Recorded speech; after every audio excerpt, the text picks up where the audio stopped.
Good morning, boys and girls. Today we're going to continue our study on Eric Carle, and today we're going to read a book called The Tiny Seed. And I want you to make a prediction just based on that title. What do you think The Tiny Seed is going to be about? What do you know about seeds? The word tiny, what does that mean? The word tiny means small. And a seed is something that comes from a plant. We learned about that with Mr. Peterson in the greenhouse. So let's see what happens in the story, The Tiny Seed.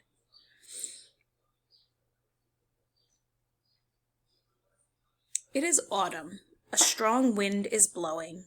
It blows flower seeds high in the air and carries them far across the land. One of the seeds is tiny, smaller than any of the others. Will it be able to keep up with the others? And where are they all going?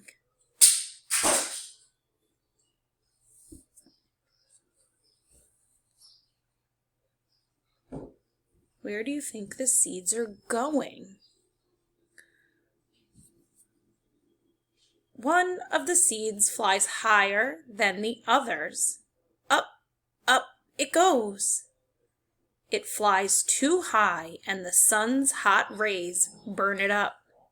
But the tiny seed sails on with the others. So one of the seeds caught fire from the sun. What's going to happen to the other ones?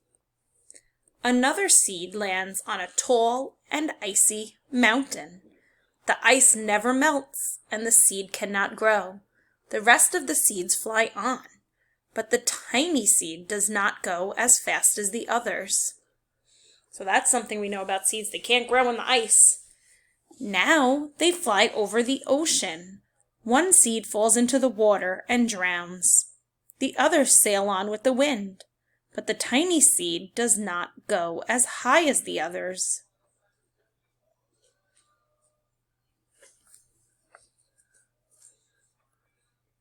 Going to have you make a prediction. What do you think is going to happen to the seeds that are going too high? If they go in the water, they drown, or this little guy might eat them. But what happens when they get too high over that water? Do you have any idea? What might be over the water if you go to the beach? Can I see? One seed drifts down onto the desert. It is hot and dry, and the seed cannot grow. Now the tiny seed is flying very low, but the wind pushes it on with the others. So if you made a prediction that a bird might eat it when it goes over the ocean, you might be right too. Like seagulls. Yeah, like seagulls. Finally, the wind stops, and the seeds fall gently down on the ground. A bird comes by and eats one seed. The tiny seed is not eaten. It is so small that the bird does not see it. That lucky little tiny seed.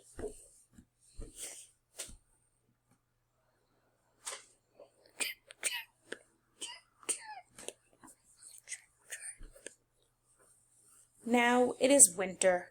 After their long trip, the seeds settle down. They look just as if they are going to sleep in the earth. Snow falls and covers them like a white, soft blanket. A hungry mouse that also lives in the ground eats a seed for his lunch. But the tiny seed lies very still, and the mouse does not see it.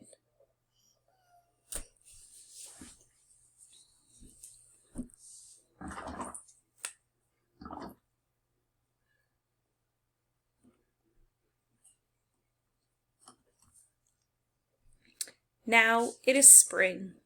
After a few months, the snow has melted. It is really spring. Birds fly by, the sun shines, rain falls, the seeds grow so round and full, they start to burst open a little. Now they are not seeds anymore. They are plants. First, they send roots down into the earth. Then their little stems and leaves begin to grow up toward the sun and air. There is another plant that grows much faster than the new little plants.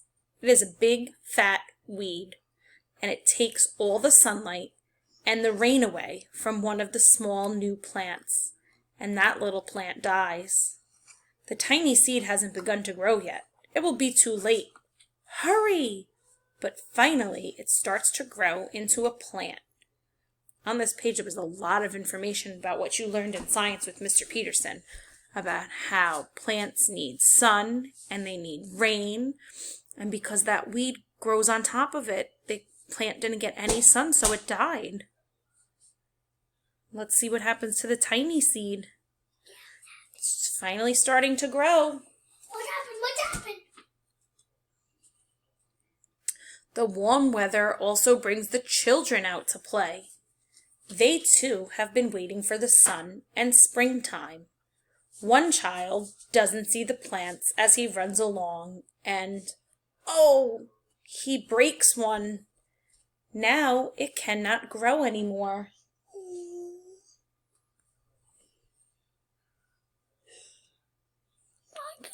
Poor plant got stepped on.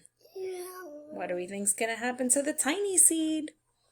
The tiny plant that grew from the tiny seed is growing fast, but its neighbor grows even faster.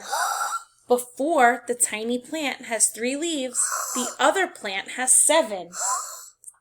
And look, a bud, and now even a flower. But what is happening? First, there are footsteps, then a shadow looming over them. Then a hand reaches down and breaks off the flower. That's so sad.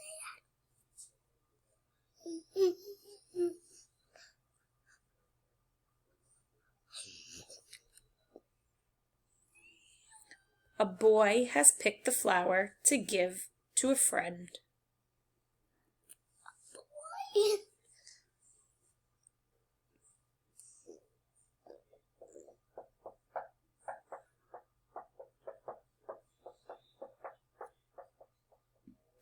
It is summer. Now the tiny plant from the tiny seed is all alone. It grows on and on. It doesn't stop. The sun shines on it and the rain waters it. It has many leaves. It grows taller and taller. It is taller than the people. It is taller than the trees. It is taller than the houses. And now a flower grows on it. People come from far and near to look at this flower. It is the tallest flower they have ever seen. It is a giant flower. Wow, the tiny, tiny seed turned into the biggest flower there ever was.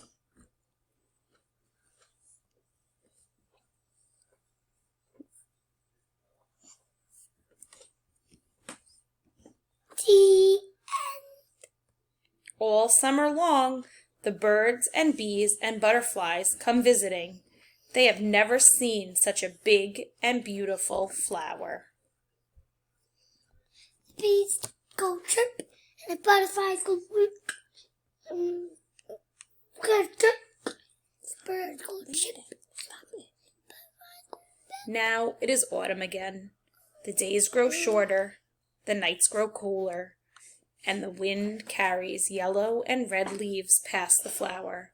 Some petals drop from the giant flower, and they sail along with the bright leaves over the land and down to the ground. Oh no, what happened? The wind blows harder. The flower has lost almost all of its petals. It sways and bends away from the wind. But the wind grows stronger and shakes the flower. Once more, the wind shakes the flower, and this time the flower seed pod opens. Out comes many tiny seeds that quickly sail far away on the wind.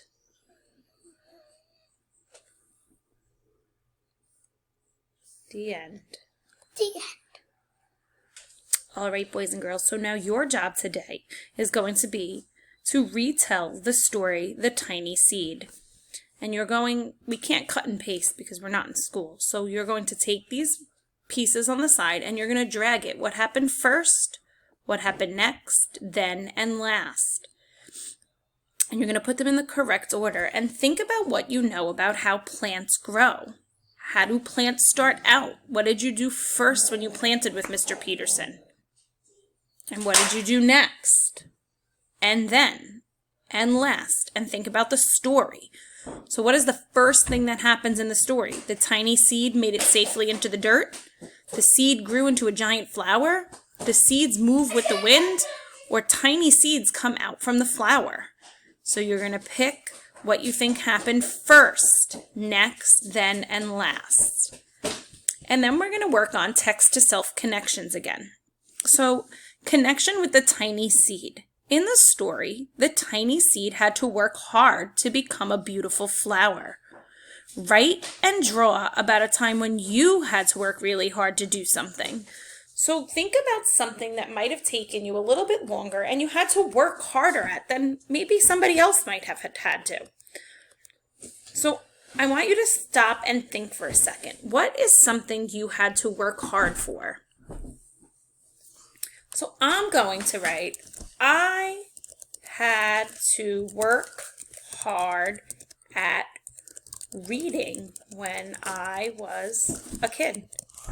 I didn't read very well when I first started reading. It took me a long time and it took a lot of different strategies for me to figure out how to become a strong reader. So I read many books with, and this is my third grade teacher, Mrs. DiMatteo, and she was the one who really helped me to love reading and to want to be a teacher. So that's something I had to work hard at. It didn't come to me very easily. So then your job is going to be to draw a picture and write what's something that you had to work hard at. And then I want you to fill out this that says, my goal. So that little seed didn't give up in the story. He kept going, no matter what. Even though he was the smallest seed and he didn't make it close to the ground and he didn't make it into the flower at first. The other ones were all blooming and he wasn't able to yet. So I want you to think about not giving up on something and what might be your goal. So my goal from the tiny, inspired by the tiny seed. So you're going to write your goal, something that you're not going to give up on. My goal for this summer is to read at least 3 books. So that's a goal that I'm setting for myself for the summer. So your goal might be the same. It might be different. And that's okay. What do you want to work on? What's something that you're working to achieve? You're not going to give up until you can do it. If you have any questions, you can text or call me or reach out on the classroom. I look forward to seeing your responses.